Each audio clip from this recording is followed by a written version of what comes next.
No one else is supposed to understand your calling. It wasn't a conference call.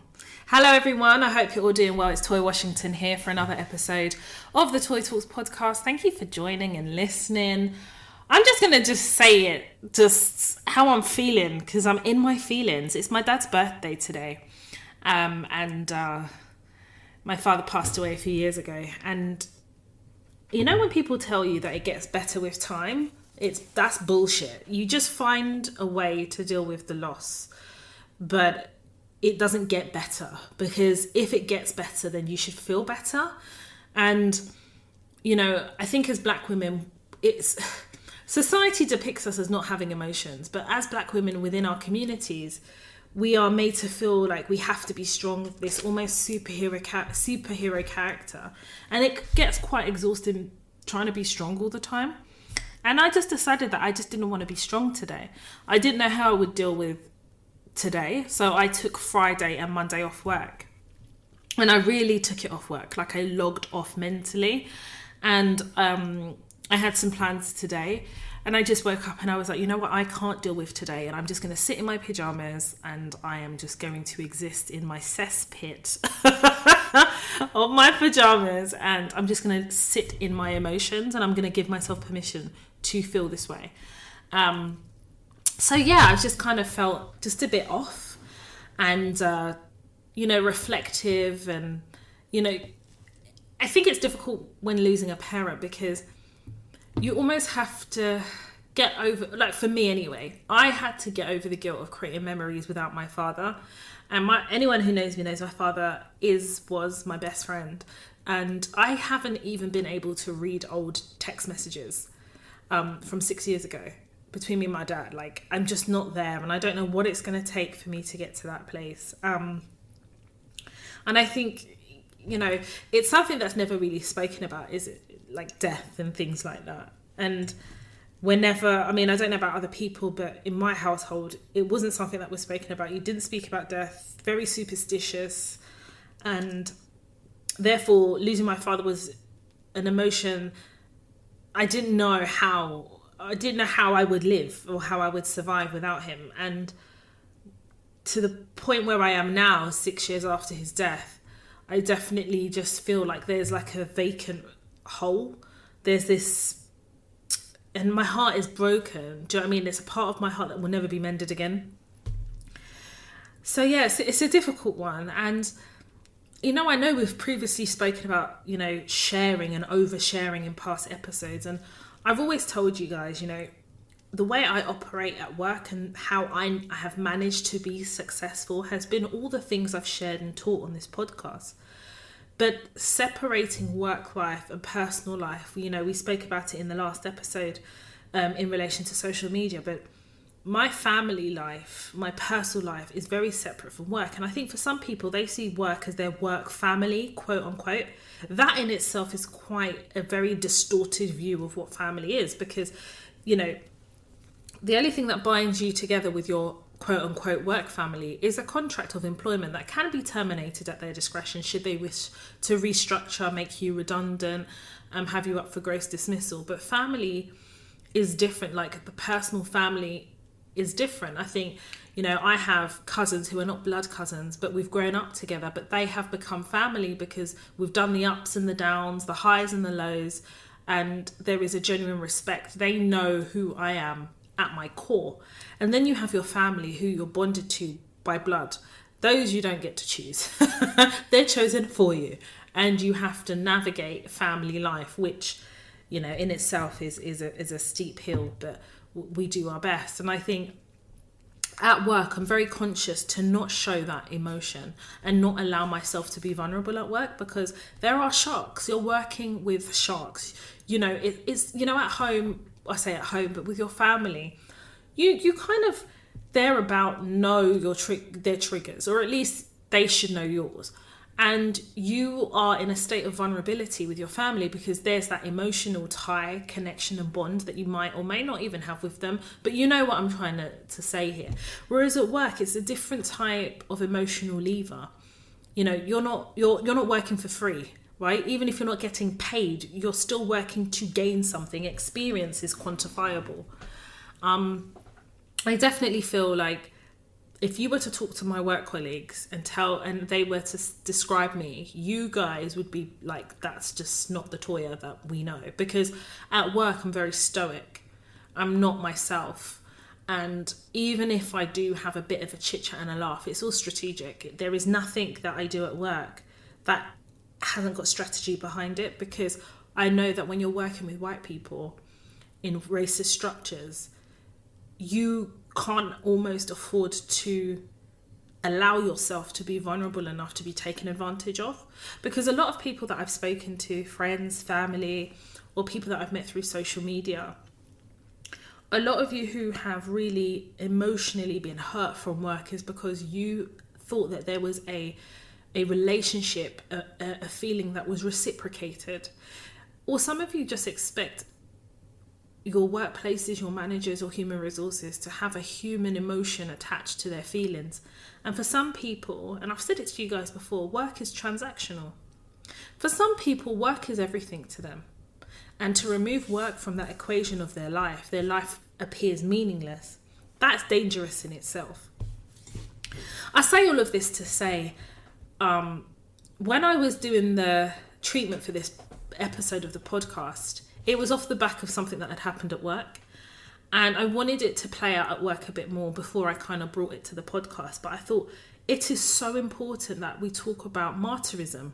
And I hope martyrism is a word, because I know the word martyr is a word, but if it isn't, I'm coining it today. Martyrism. And whenever I think of a martyr, I always think of somebody who throws themselves in the lion's den to just get the recognition that they're brave, or the person that, sacrifices themselves, and they don't even have to, but they do it just to get that recognition, that attention. It is a form of attention seeking. Every workplace has a workplace martyr. Every workplace has a workplace martyr. Because in the world of work, you have different characters that build up the politics of an organisation. And you have the kiss ass. The kiss ass isn't always a martyr. The kiss ass just thinks that if they lick enough ass, if they brown nose just enough, that will be enough. That charm, that ability to almost be manipulative will get them what they want. But holding on to the position is another thing. But a martyr always seems to want to be the hero. And often they will sacrifice whoever they need to get to where they want to go. But always maintaining the martyr crown. So martyrism is actually a word, because I've Googled it. And it's a noun. And it says the act of being a martyr, self-sacrifice, putting on a show of suffering or ill treatment.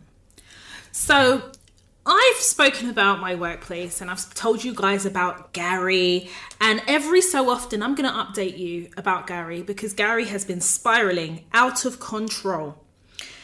There is an episode, a previous episode called Dear Black Women, Competency is Your Highest Form of Currency. If you want to know who Gary is in my workplace, go and listen to that episode. And those who have listened to the episode and just want to recap, Gary is the white man in my office that seems to think that he is better than everybody. He has the sense of entitlement and white privilege that only a white person can have. He tried a ting with me. And he tried to get rude. I've got my burn folder. I've saved everything. He decided to write in a heat of emotion. And he don't try it with me no more.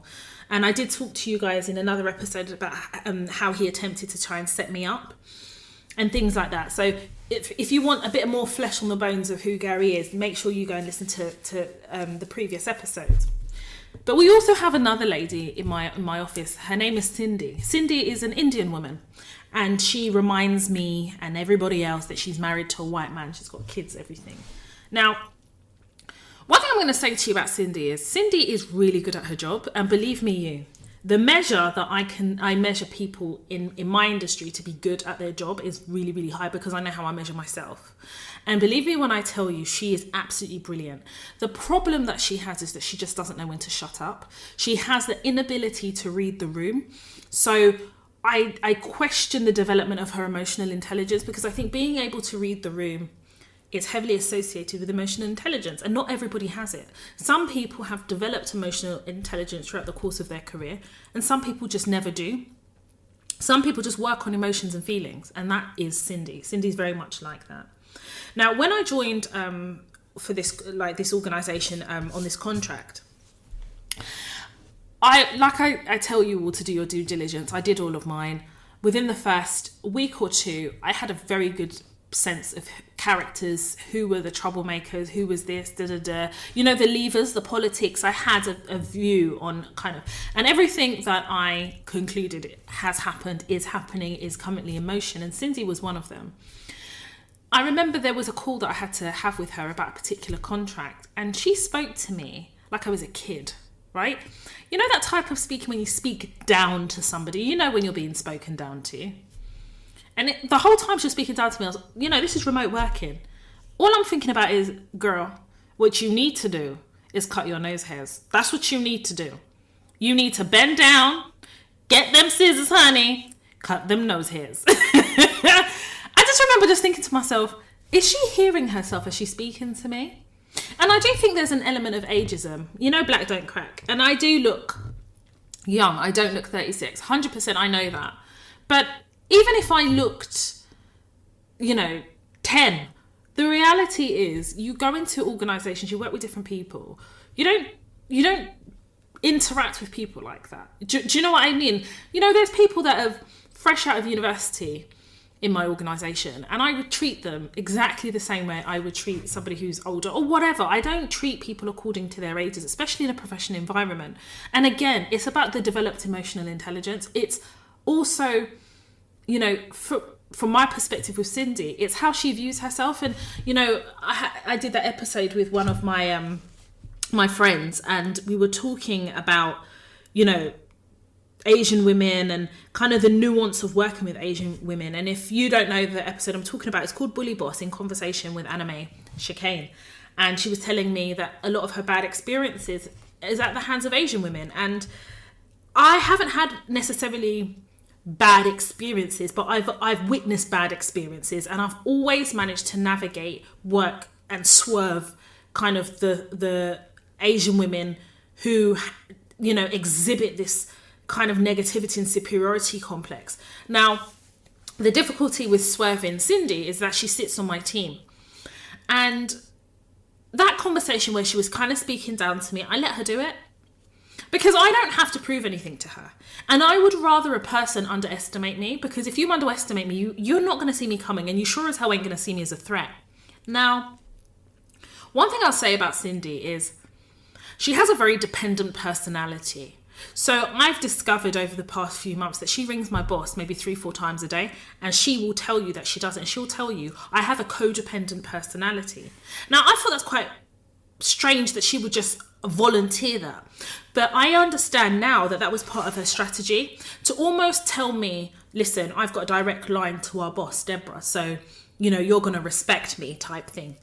And another thing as well is that Gary and Cindy do not get on, and they don't get on because both of them are vying for the deputy spot, even though the vacancy is not even there.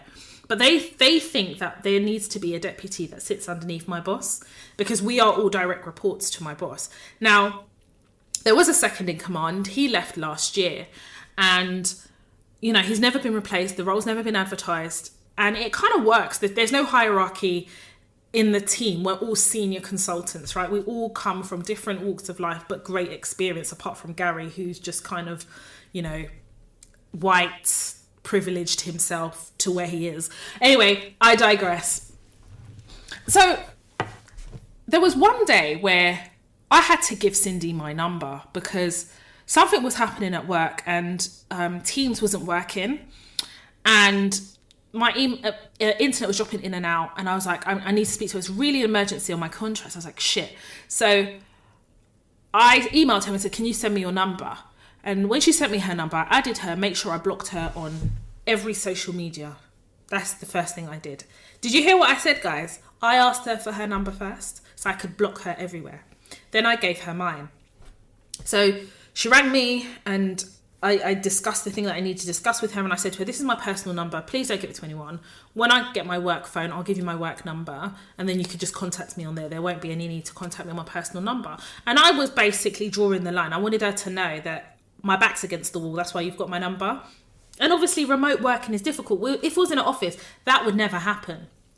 And I had to be very careful because the type of personality that she has, she can become over familiar really quickly. So, fast forward to now. Obviously, in the workplace, I have navigated very, very well. Okay, I'm going to toot my horn because the horn needs to be tooted. Toot, toot, toot, toot. Sorry.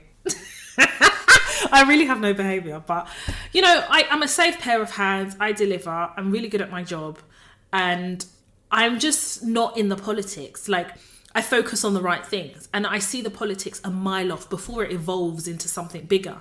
Whereas Cindy has made trouble with everybody, apart from a couple of people. And she's made trouble with the people that she thinks are vying for the second position, the deputy position. So you imagine her and Gary are like, they're in loggerheads, okay? Now, Cindy needs to get everybody on her side because she needs to show that she's indispensable and that she deserves to have that role and that she's the natural kind of deputy in command. So she doesn't know where to place me, right? What I didn't realise is they're like 8:30 calls in the morning. I don't do 8:30 calls. I start work at 9:30. I'm not starting at 8:30. But there are 8:30 calls and they're not like an obligation to be on those calls. And now and again, I do join them. And basically, a week ago, Cindy said to me, oh, you know, I had to get in contact with her about something. And she goes, oh, can I call you on Skype? I was like, yeah. So she called me on Skype. And she says, Toya, you know, I just wanted to check something with you. So she checked it with me. And she goes, Toya, you know, I was on the 8:30 call and, you know, Brad and the rest of them, they were speaking so highly of you. In fact, they were talking about a particular contract and they said that nothing can move unless you've approved it. She goes, how have you got Brad, you know, talking about you so highly? He doesn't even notice me. And I thought, shit, Cindy's going to see me as a threat. She's going to see me. And I knew that would happen, but I didn't know it would happen so soon. A few weeks ago, and I need you guys to really listen to what I'm about to say to you, because the martyrism in the story I'm about to tell you, it is uncomfortable, but I need to tell you this because I think that as Black women, we run the risk of also being martyrs or attempting to be. Or there's some of us that can see people who are martyrs and we need to know how to manage that because they can be very, very, very destructive, especially if they view you as competition. And you've got to remember, as Black women, we know we have to overachieve. Whether we like it or not, we have to overachieve to even be considered on the same level as certain people. Or we have to overachieve to even get the spot of senior or managerial or that recognition that we're a safe pair of hands. And I will put my hand up and say I've had to overachieve double because I also have a learning disability. A few weeks ago, Cindy put a call in my diary. And when I looked down the list of who was invited to this call, it was all the commercial contract consultants, all the leads. Yeah, so I'm a lead. So I finished up my meeting and then I joined the conversation. Now, as I'm joining, everybody's there. And I'm thinking, what is this call about? Because ordinarily I would ask people like, why are you putting this call in? But I gave Cindy the benefit of the doubt because I thought, okay, if she put this in, it's clearly something really important. Guys and girls, I was looking at Cindy and Cindy was in a hospital. And I'm thinking, what's going on here? Because I remember her telling the team that her father wasn't feeling well. She was in a hospital and she had a camera on. Now, remembering that if you're remote working, you don't have to put your camera on. You do not, okay? You don't. Unless now, you know, that's the culture of your organisation. And even then, we've spoken about that already. Remote Worker Avenger. Remember that episode? We've spoken about it. Anyway, she was in a hospital. Now, when my dad was sick, I was at the hospital all the time, so I know what them hospital sheets look like. And in my head, I'm thinking, is she really in the hospital with her dad? Like, is this what we're doing? Anyway, she's now talking about something that's superfluous to do with service level agreements and key performance indicators. What she was talking about could have been done over email. And you've got 6 commercial contract consultant leads on a call. And I could see the look on everyone's face. It was like this awkward look. And Gary had this look on his face, like, you know that look, like, you know, I told you guys last week, like, he looks like he smells. These days, he looks like a bit like he's on crime watch. He looks a bit like a serial killer. Sorry. But it's just the way, it's just this sinister look that he has on his face. And in my head, I thought, Cindy has walked right into Gary's trap. Whatever trap he's laid out for her, she's walking in it. So she's now talking, and I've obviously made sure I'm on mute. And then I just switch my camera off, right? Because I'm like, I don't want anyone seeing my facial expressions. And I'm hearing her dad groaning. And she was like, Dad, stop here. I'm on the call. Wait a minute, Dad. Let me just speak to my team. And I'm like, is this really fucking happening? And then her other mobile rings. And I say her other because she had one in her hand and then she's got the laptop in front of her. So her other mobile rings and she was like, Mum, no, I'm at work. I'm in a meeting. I'm going to call you back. Now we're all on this call that she's called. And I'm thinking, are we in a twilight here? Like, what is happening? Anyway, within about 15 minutes, I was like, I'm not doing this anymore. So I went in the chat and I said, I've got a really important meeting. I've got to go. And that was my way of just disengaging. Disengaging because, number one, I was like, on a professional level, there was no need for her to have a camera. Now, the emotional Avengers will come here and say, oh, maybe she needed support or maybe... No. Because I've lost my father. At that point, she hadn't lost her father. Her father was in hospital. And she wanted all of us to know that she's working while her dad's in hospital. Oh, hear thee, martyr. The martyr is working. Oh, she's thrown herself on the gauntlet of emotion. Oh, she's working. And you know what that is? As an Asian woman, that is a privilege that she's trying to use. Asian people have privilege. I need you to understand. They do. And the privilege they have is that in the pecking order, Black people are seen at the bottom. Asian people are at least seen before us. Do you understand? Asian people also have a privilege because they're part of this BAME melting pot. Yeah? And every so often they pivot depending on, what suits them. That's the truth. I'm going to give it to you straight, no chase. Anybody who does not like what I'm saying, that is your business. This is a Toy Talks podcast. We keep it real. We keep it 100. So she's using her privilege now and her martyrism. She's combined in it. Home girl was on the phone with the camera on so we could see her. And anyway, I came off the call. So then Gary set up a group. I think it's the way they do it in teams, that you can set like a group or something. And he put everyone in a group apart from Cindy. And he wrote, what was that? Guys and girls, I didn't say a word. Remember I said martyrism is the act of being a martyr, self-sacrifice and putting on a show of suffering or ill treatment. She's showing that she's going through so much. And now she's called this meeting. Are you our boss? Sorry, who are you? Who are you? And this is Gary. Does Deborah know that Cindy has called this meeting? And in my head, I was like, she done did it. And he was like, I find it really unprofessional and it made me very uncomfortable. Toya, did you log off because you had a meeting or was you uncomfortable? I didn't even respond. And you know what? I come out the group because I didn't want to be part of that conversation.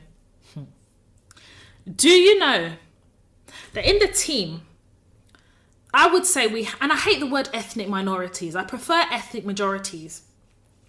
And I remember reading today, Chipmunk, the musician, was saying that ethnic minorities, it's like a redundant word because we are majority. We are, let's really be real. So out of the ethnic majorities, there is more ethnic majorities than there are white people in my team, not in the organisation. The organisation is heavily white, right? So in my head, I'm thinking, what is Gary going to do with this information?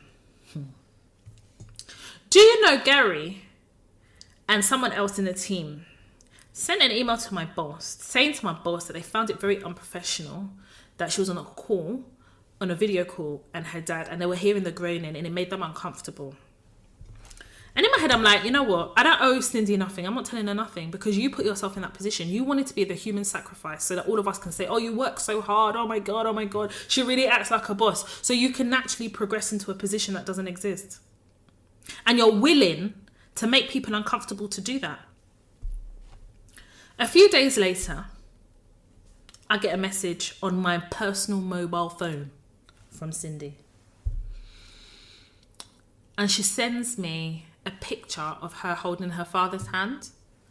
And she lets me know that her father has passed away. Now, as someone who has had a father pass away, immediately, I give her my condolences.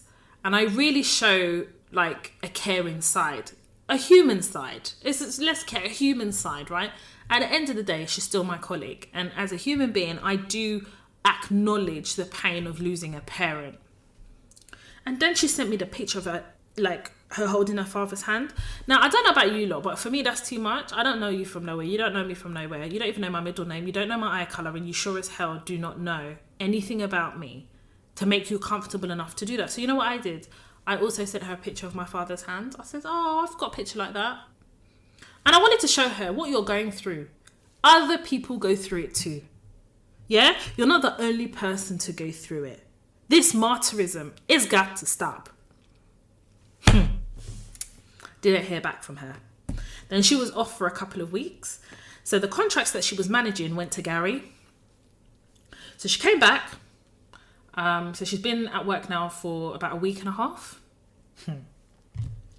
She now calls me on Teams. Hi Toya, how are you? I wanted to catch up. I'm like, oh, I'm good. I was like, I'm really busy. She goes, have you got 10 minutes? I was like, okay, fine. Fine. I don't mind. She says, oh, Gary won't give me my contract back. I was like, what do you mean he won't give you your contract back? She goes, well, I asked him for it and he said that he'd rather keep it. I said, okay.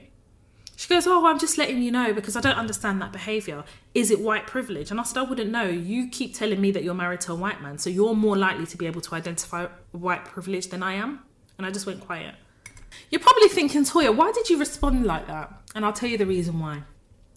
I knew that call was about, number one, recruiting me. She wanted to recruit me as an ally because she sees Gary as a direct threat to her objective of being the second in command from Deborah. And also as well, she needs to make sure that I'm not after that position either. Because if she can see that I'm after that position, she'll have to eliminate me too. You guys are probably thinking, Toya, what is this? This is a whole reality show in my office. I'm not joking. And I say in my office. We're remote working here. People are still trying to do takeover spirit remote working. Yeah, they are. Remember also as well, Cindy is a contractor. So for me, I don't really understand this because as a contractor, we're not about finding positions and being the senior of, the manager of. That is in complete contradiction of why you are a contractor. You're there to deliver a job, you get paid a premium to do it, you're a subject matter expert, do your job and piss off. But I don't know whether it's... I tend to find whenever I've worked with Asian women, it's a dominance. They want to dominate. And that is my experience. And I've always managed, remember I said before, to kind of swerve that. I've swerved it. But here I am, and she's trying to figure me out. And what proceeded out of her mouth reaffirmed that. So she said, that she was on the 9 o'clock call, and the 8:30 call, and the 9 o'clock call. And they were like, Brad was mentioning you again. But also, Deborah really likes you. I was like, why did you say that? She goes, well, straight after the 9 o'clock call, I got on the phone to Deborah. I wanted to talk to her about something. And your name came up. Now, my sister, I want you to make me understand how my name can come up unless she said my name. So she said my name came up and my boss was saying that I'm really doing well with the strategic contracts and their high visibility contract. And apparently my boss was saying I'm doing really well and that she's creating a team around me to support me so that I can delegate some work because it is a lot of work. And often she finds that I'm working really late and she really wants to give me a work-life balance. So this is what Cindy is saying to me. So then I said to Cindy, but how would my name come up unless one of you said it? It's like, I don't understand. And she goes, no. I was just saying, that one of your contracts is like quite high visibility. So then we just came onto the subject. I was like, okay. And she goes, oh, also as well, I was saying to Deborah that you're doing sifting. Now, see, I was approached by someone quite senior in human resources if I would take part in sifting, and it's basically going through CVs against essential and desirable criteria to take people to interview. And I'm also now going to be sitting on the interview panels. Now, I don't have to tell my boss about that because I was approached directly, and my boss didn't know about it, and it has nothing really to do with her. So Cindy's found out because they also approached Cindy to do the same. So then when they sent out a list of the people who are going to be doing the sifting and the dates, obviously Cindy's seen my name. So she said to my boss, oh, you know, Toya's doing sifting. Toya and I have been asked to do sifting. So my boss was like, oh, how come Toya's not told me? And my boss was like, you know, Toya's just so nice. You know, she never knows how to say no. And I can imagine that's her way of giving back. That's so lovely of her. This is what Cindy's saying to me. So then I said to Cindy, I said, Cindy, but why did you tell Deborah about the sifting? Like, I'm not understanding. And she goes, oh, it just slipped out. I was like, okay. I was like, anyway, Cindy, I'm going to have to go. And she goes, before you go, I just want to get your gauge on Gary. What are your thoughts about him? I goes, I don't really work directly with Gary. I think that he's dealing with difficult contracts and he seems to be doing a really good job. She goes, do you like him? I said, well, I'm indifferent. I don't really know him. And I don't think we can have that opinion about anyone on this project because we've never really met each other. In fact, our relationship is quite superficial. It's all remote, right? We don't know each other's body language, facial expressions. We're just existing on a hope and a prayer. She goes, well, that's a very PC way to look at it. I said, is there something you want to say? She goes, I think he's a dickhead. I absolutely think he's a dickhead. And she goes, you know what, Toya? I'm going to teach him a lesson. I goes, okay, well, you know what? You and I can catch up on this a bit later, but I've got a meeting. She goes, okay, no worries. Catch up with you later. So I'm hoping that you've picked up a few things in what I've just told you about Cindy, because each workplace has a workplace martyr. Now, it's about degree. It's about to what degree does Cindy pose a huge threat? Now, to me, I already did a risk assessment. Yeah, you heard me. I did a risk assessment. She's not a big issue to me as long as she doesn't see me as a direct threat, right? If she sees me as a threat, then I will be now the focal point of her energy because her single focus is to be Deborah's deputy. She can't read the signs in that Deborah doesn't want her to be a deputy. And I'm going to tell you guys something. My boss has not released the org chart. Now, you're probably thinking, Toya, as contractors, why has she got an org chart? It's because most of us are contractors on this project.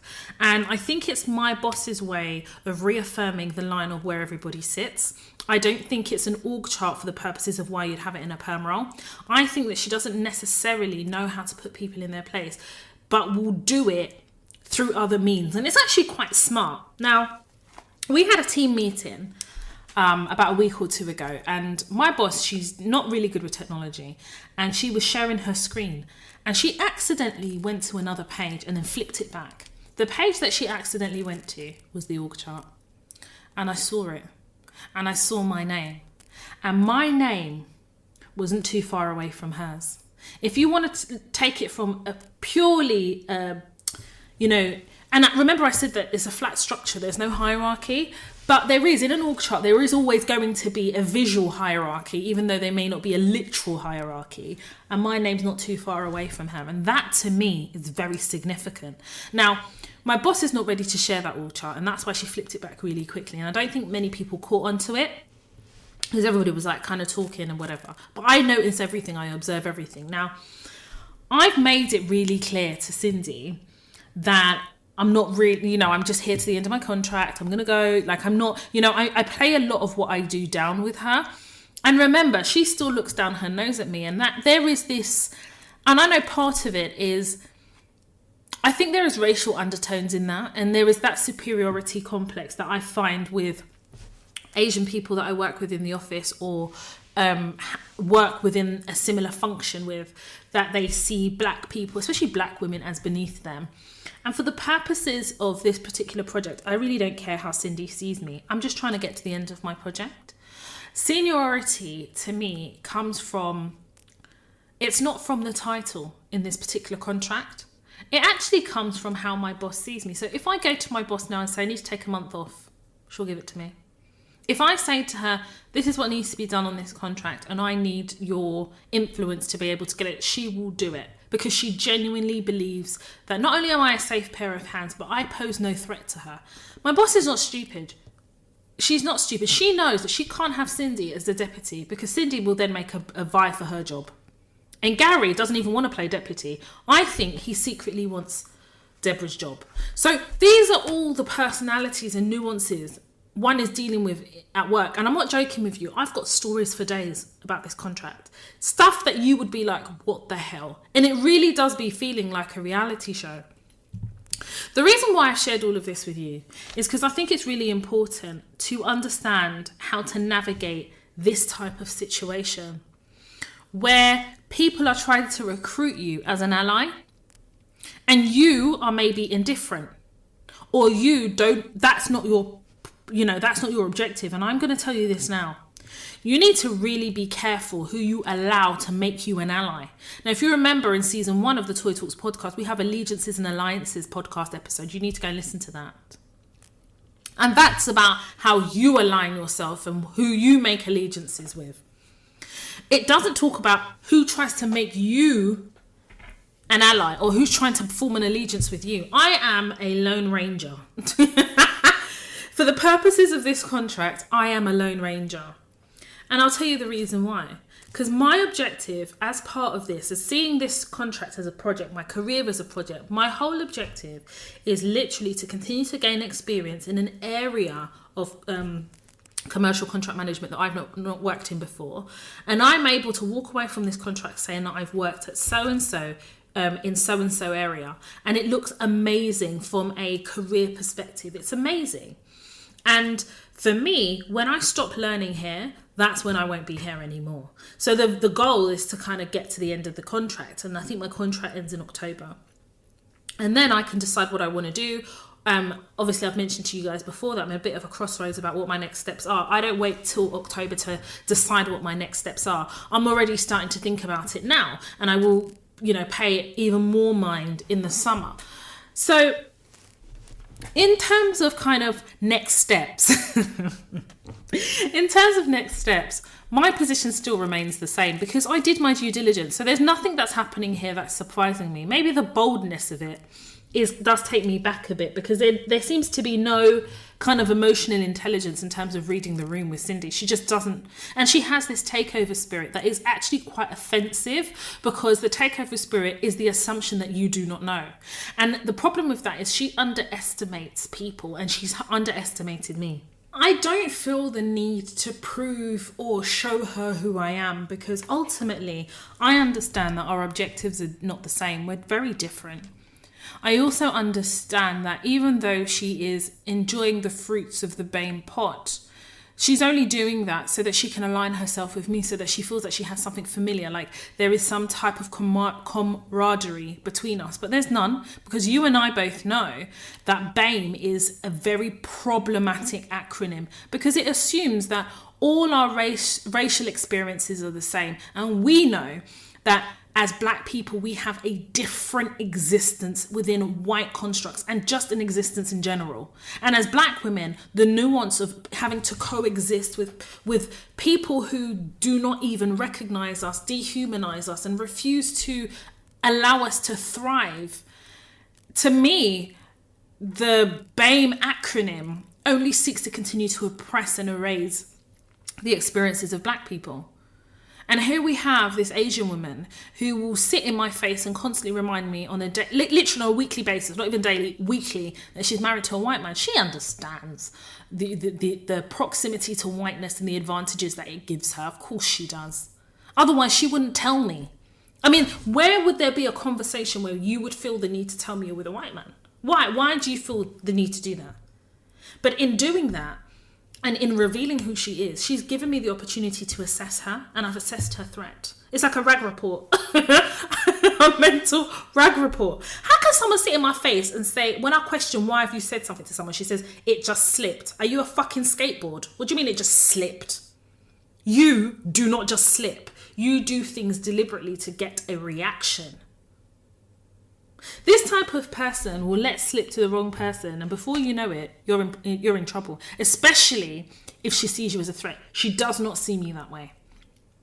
Ask me how I know she doesn't see me that way, because she continues to speak down to me like I'm a kid. She speaks to me like, she says, I'm not teaching you to suck eggs, but no. If you're not teaching me to suck eggs, then don't teach me to suck eggs. There's no but in it. But since you want to teach me how to suck eggs, I'm quite happy to play that role for you. And it's easier to do it, like navigate someone like that, because she has no emotional intelligence and we're remote working. She cannot read my body language. She cannot see how I interact with people. She actually only depends on the words of other people to determine whether I'm a threat or not. Do you know what I mean? She's canvassing information. She's canvassing. And I guarantee you she's done it to every single person in my team. But what she's not realising is that she's ostracising herself. The only thing that she has in her favour is that she's incredibly good at her job. She's really, really good. She's the type of person, like, I was on annual leave for 2 days. I would put her on my out of office. The only reason I didn't is because my boss asked me to put her on rather than Cindy. But ordinarily, I'd put her because she's a safe pair of hands. Now, would I put her on my out of office if I knew that she saw me as a threat? Hell to the no. But it's important for us to decipher who sees us as threats. Who is uncomfortable by our very existence? What is it about how we perform and do our jobs? Because as overachievers, we try to be best in class. So who does that rub up the wrong way? Now, with white people, you know already. But non-white people, it's very important for you to decipher if you are seen as a threat to them, because you have to be able to, number one, understand how to navigate their nuance, but also know what their objectives are. It really is like, I don't know, it's not even Monopoly. Monopoly is nice. It is a bit like Game of Thrones, babes, for want of a better comparison.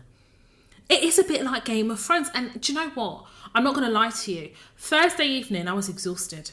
I was absolutely exhausted. And it wasn't necessarily the job. It's actually having to kind of decipher, navigate, digest these personalities. But in order for me to attain success in this role, I have to develop the skill of navigating these people, which I put my hands up and say I've done very well so far.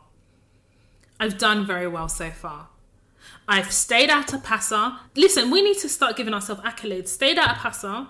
I don't have a mix-up, nothing. My work is above standard, above what one would expect. And more importantly, I'm dedicated.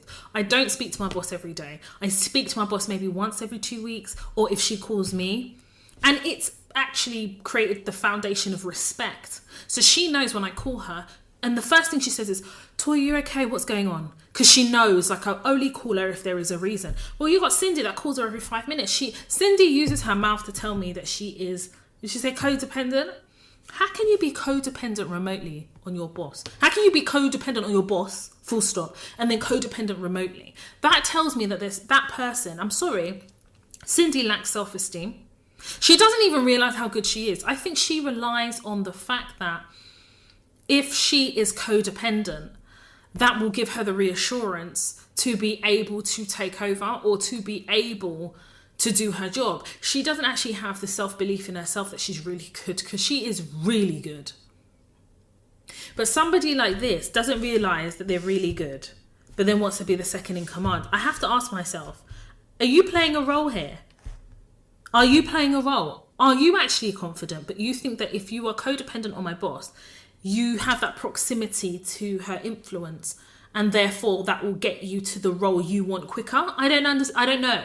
And that, to me, is an exhausting existence, to be honest. It's an exhausting existence where somebody has to plot and plan all the time.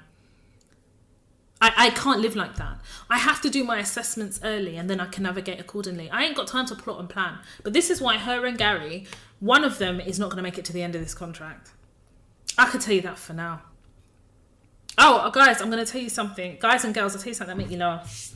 So in this organisation I'm working at, they've advertised some permanent roles. And obviously as consultants and stuff, they have kind of said to us, if we wanted to apply, they would really encourage it. Because obviously a lot of us have become subject matter experts.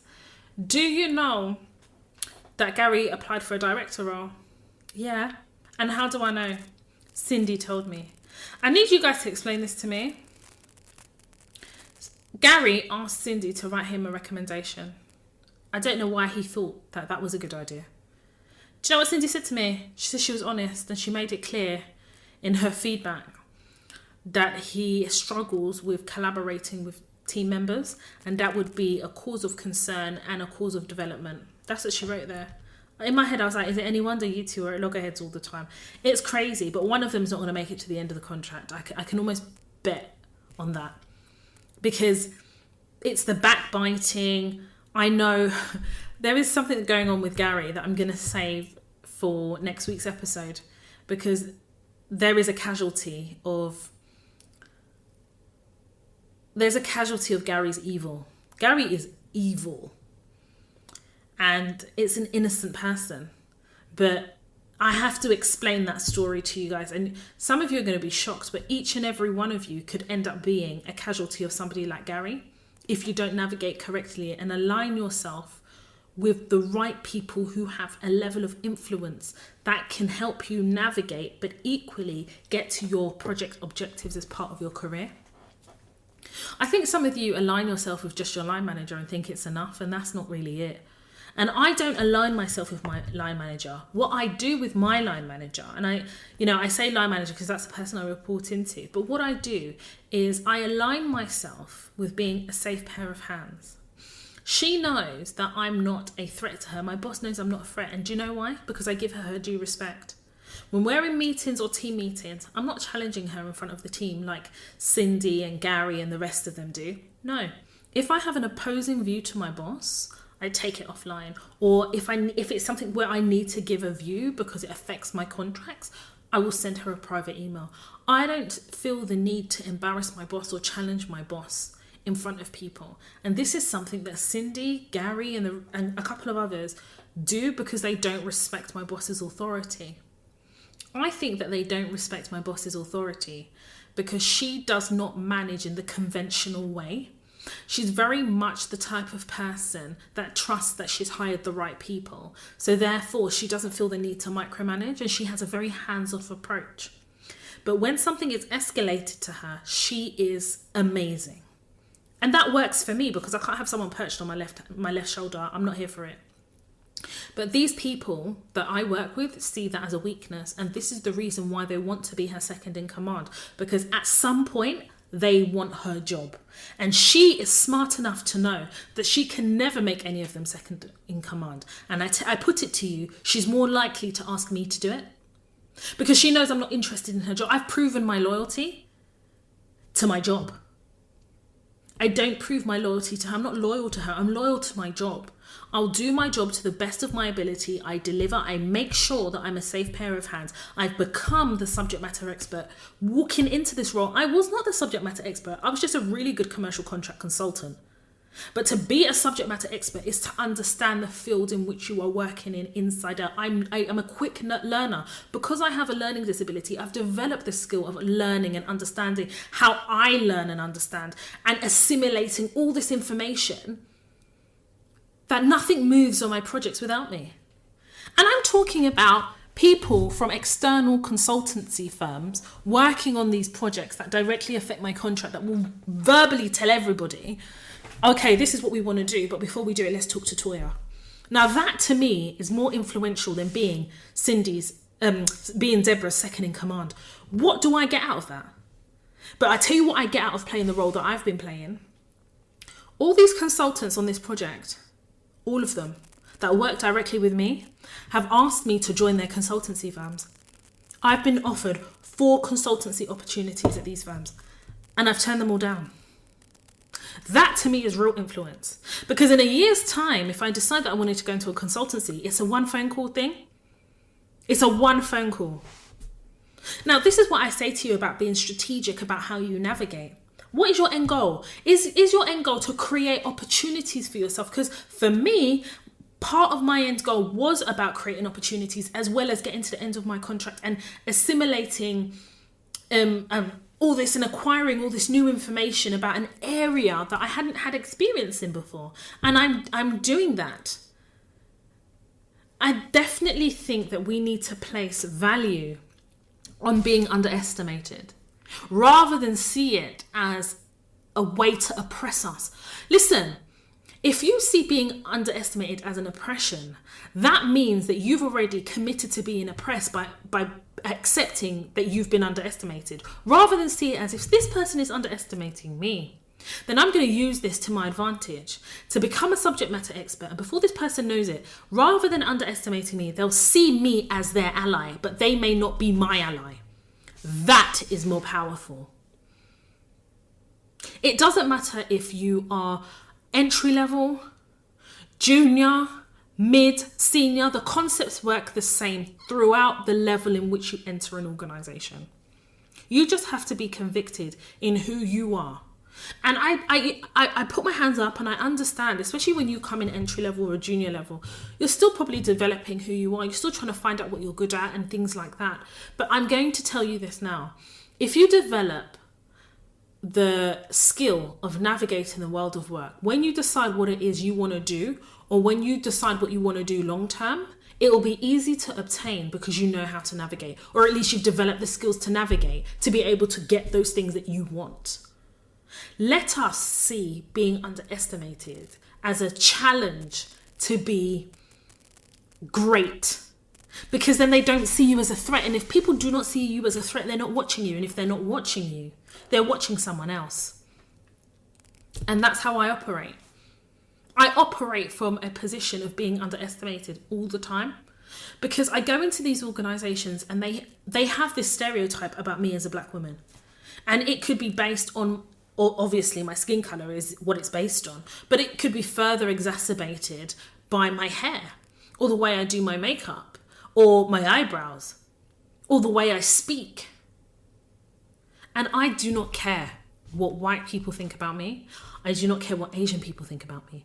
I do not care about what non-black people think about me. I just don't give a shit, because it's not based on who I am. These people do not know me. Their impression of me has to be based on what I do in the world of work. If you were to speak to some of these people and ask them their impression about me, I would love to know. Outside of kind of my team, I'd love to know.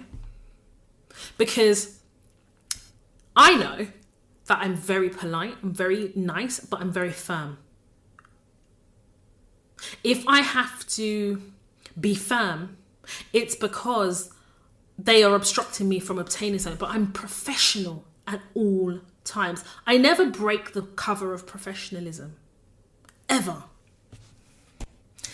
If I break the cover of professionalism by saying to my boss, okay, the reason I'm taking Monday off is because it's my dad's birthday and he passed away 6 years ago, so I suspect that I might feel really emotional and I want to sit in my emotions and therefore I don't want to be at work, I'm allowing my boss to create an image of me or to be familiar with me.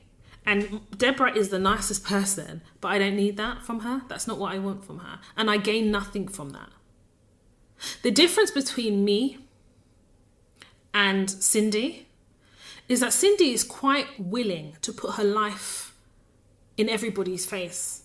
She's quite willing to put her personal life on Front Street, irrespective of the judgment, because nobody is treating her any better because she's lost her father. In fact, they're treating her worse, because Gary has described Cindy as emotionally unstable. Yeah. He called her emotionally unstable. And I know this because somebody who was in the group on the Teams chat said it to me. They said, oh, did you know Gary said? And I was like, no, I'd already left the group. And I just, pretended like it was nothing. But in my head, I was like, fuck me. I never want anyone to describe me as emotionally unstable, because then you're starting to talk about my mental health and stuff. I can't handle that. But Cindy has placed herself in such a vulnerable position that nobody sees her as being a safe pair of hands, full stop, but a safe pair of hands as a deputy. Because if you really see yourself as a second of command, there is a way that you will carry yourself as it stands and sits here. Do you know my boss, Deborah? I know she has a sister. I know her sister is a lawyer. That is all I know about Deborah. I don't know nothing else about her. And the only reason why I know her sister, she has a sister, and her sister's a lawyer, is because there was something that I was doing in my contract. And she said, you know what? I remember my sister mentioning this. I was like, oh, does your sister do law? Yeah, she's a lawyer. Full stop. Listen, my boss manages the way in which she manages people the way she wants them to do their job. She's very arm's length because she wants you to be the safe pair of hands. She's a very fair person because she wants you to be a fair person in your job as you are doing your job. So she's actually managing by example. Now, my boss is not perfect. Nobody is perfect. But when it comes for this particular project, in this particular organisation, her management style works very well. And she's able to weed out people really quickly. And they underestimate her. That's why they want to be her deputy. And as they underestimate her, she's weeding out all the people she doesn't want on the team. She did it last week. Last week's one came as a shock. I wasn't shocked. Because my boss is doing what I see that she does. She's managing, and she's doing it in a way whereby everybody underestimates her, and I'm one of a few people that sees her. I see my boss. She's bloody good at her job, but she's a bloody good manager. And we need to start making sure that we do not allow people to align themselves with us when their objective is destructive. You can't align yourself with me in public and then in private you're plotting my boss's downfall in front of other people. You can't do it. I'm not interested. Sorry, what's this? I'm an African woman. Coup, war, we've seen it. We've heard it. So when you're going into the world of work, what we're doing is seeing what the colonizers have done in our country. We're seeing it in the world of work. That's what we're seeing. And remember, this is all within a white construct. You think white people are not doing their own? Listen, I'm working with white people in my organisation who cannot stand to see anybody who is non-white on the team. They don't like it. I see how they deal with people. And I'm not going to toot my own horn too much. Toot. I have not aligned myself with some of these white people. I have created impact. I've done quick wins. I have delivered on certain things. And it's not for their respect. What I have gained is an opportunity, a window. I just need a window in. Shall I tell you why? Because that time when that man, is it Clive or whatever his name is, tried to embarrass me and humiliate me in front of a group of 20 people, it was his fellow white man that put him in his place. Do you know why he did that? Because I had created an impression within the organisation, within that particular team, that Toya does her job very well. Toya's fair. She's honest. These people don't fucking like me. They just know that I'm the best person to do the job because their own people are not up to the calibre I am to be able to do this job. So I'm what they're left with. So they have to make it work. These people know who they're going to do their shit to. They know they can't do it with me. I speak like them.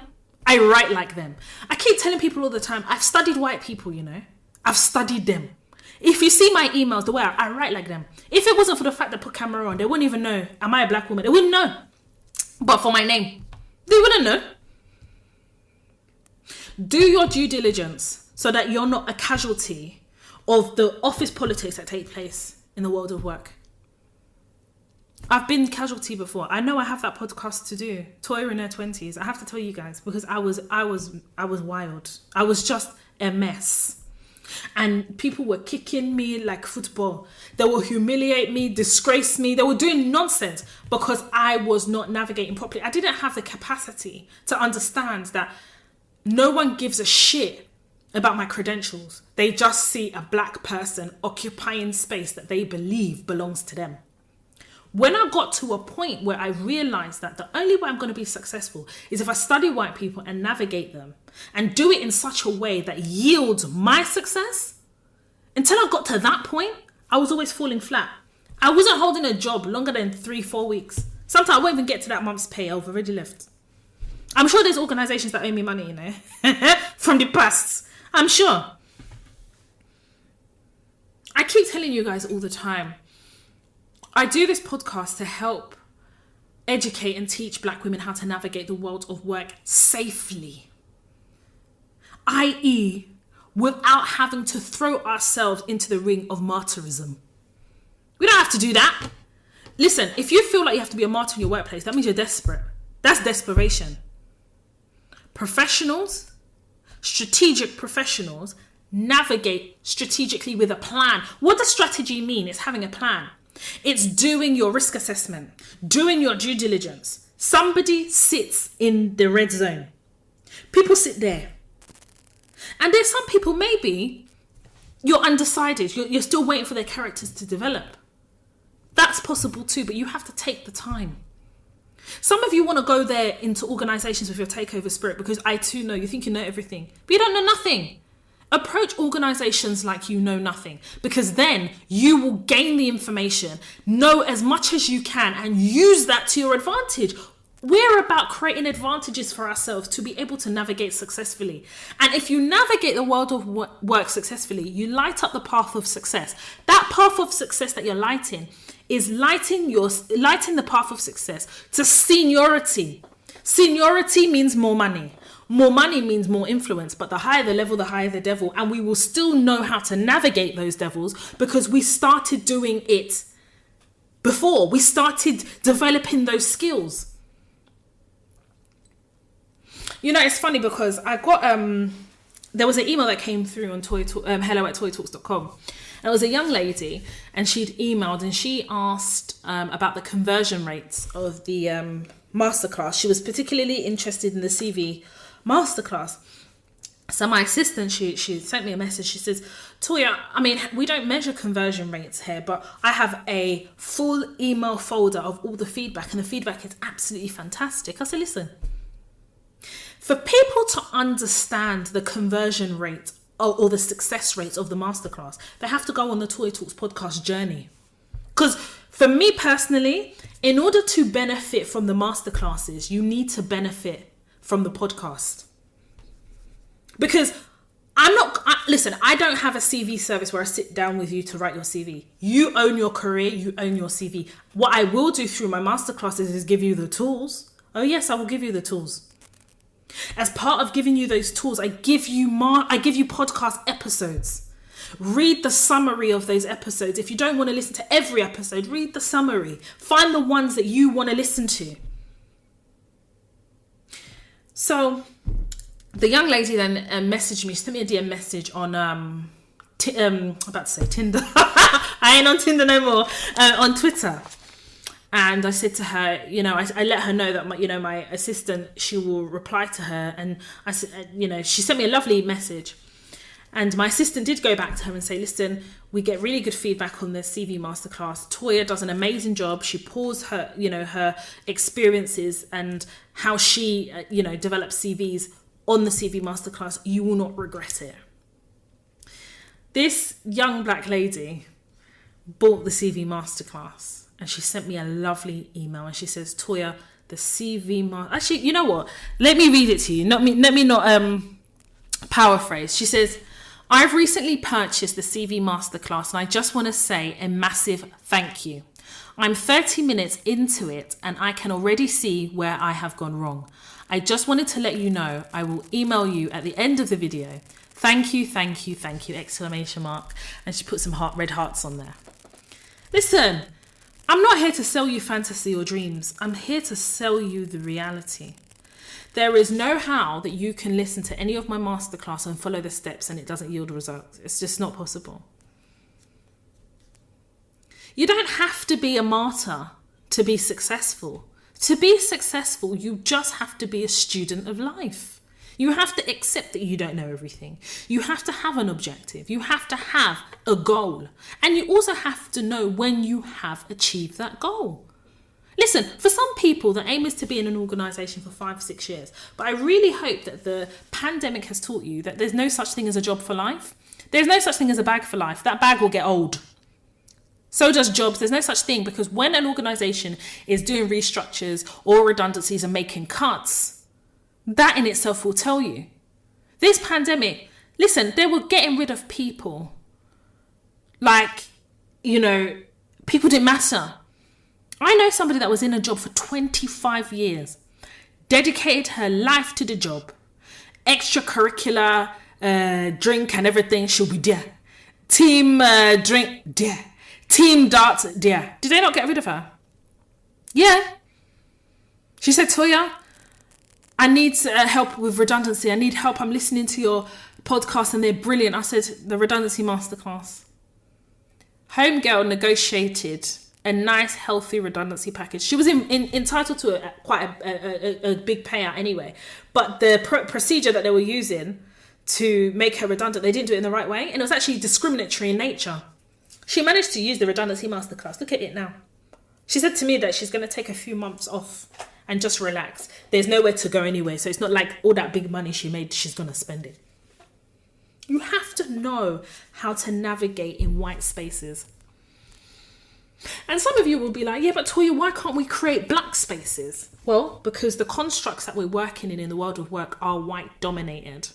And we as black people are not dominating those spaces.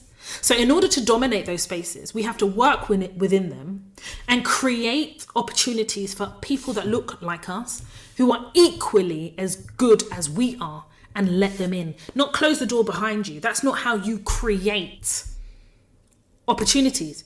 You create opportunities for people that look like you by leaving the door open. I'm creating opportunities for people who look like me by creating these masterclasses. Because I have assimilated all this information. I know how to create a great CV. I know how to ace interviews. Listen, any interview, I think I've only not, I mean, in the last 5 years, I've only not gotten 3 jobs I've gone for. 3. And one of them was because the person that was interviewing I used to work with, and she couldn't have me working with her because I will expose the fact that she can't do her job properly. The other one, that organisation, they said they didn't like the fact that I was negotiating the day rate, and they felt that the day rate they were offering was acceptable. And the third one, I think they said that, I didn't do a presentation. I'm not doing a presentation for a contract role. No, I'm not doing no presentation. Why am I doing is this a perm role? I'm not doing a fucking presentation.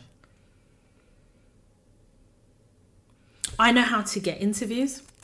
I know how to perform and deliver. I know how to negotiate and get what I want. And I know that I'm the shit because I've invested enough time within my career. And investing in my career hasn't just been academically, experience-wise. It's also been taking the time to understand how to navigate white spaces. You are responsible for navigating white spaces. And if you attach emotion to navigating these white spaces, you're going to find it very, very hard to succeed, because white people don't associate us with emotion. So why are you showing them any? Why do you expect them to empathize? White people have never shown us that they empathize.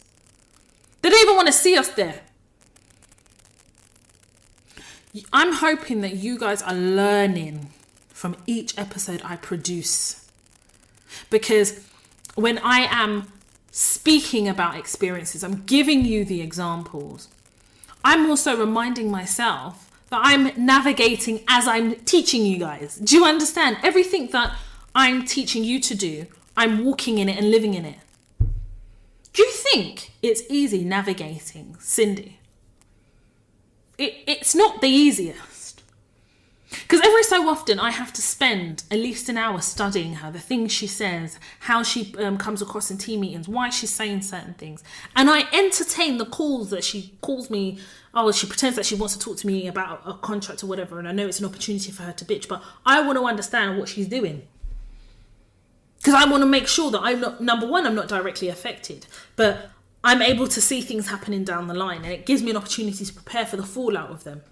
Because I'm in her team. So inadvertently, I'm affected by things that she does. The big one that happened last week, I'm saving it for next week.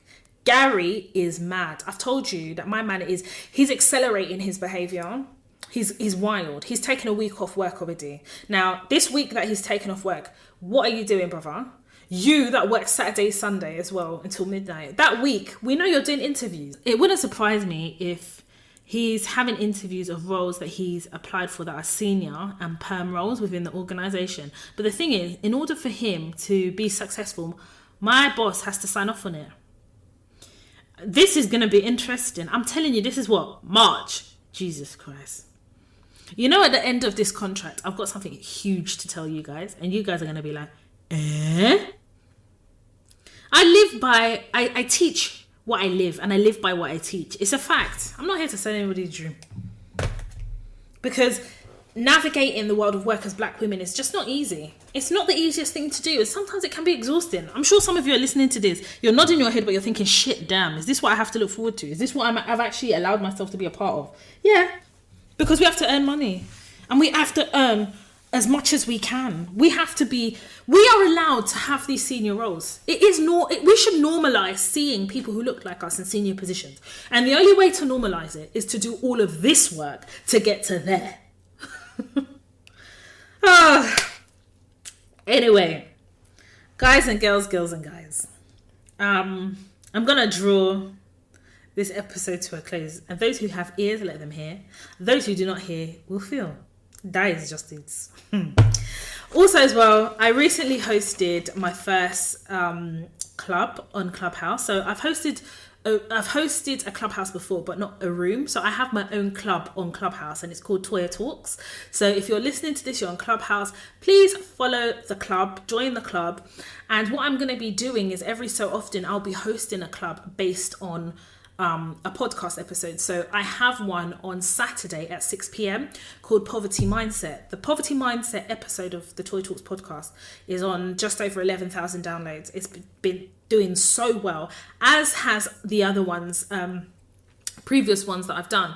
But the Poverty Mindset really was shaking tables, and I recognize that. So I'm going to do a room, and we're going to talk about it, and we're going to talk about like the negotiating and kind of what has contributed to the mindset that we have, and dealing with a few of the themes that I dealt with in the Poverty Mindset episode. So those of you who are on Clubhouse, join me on Saturday. I don't know what date Saturday is. Let's check.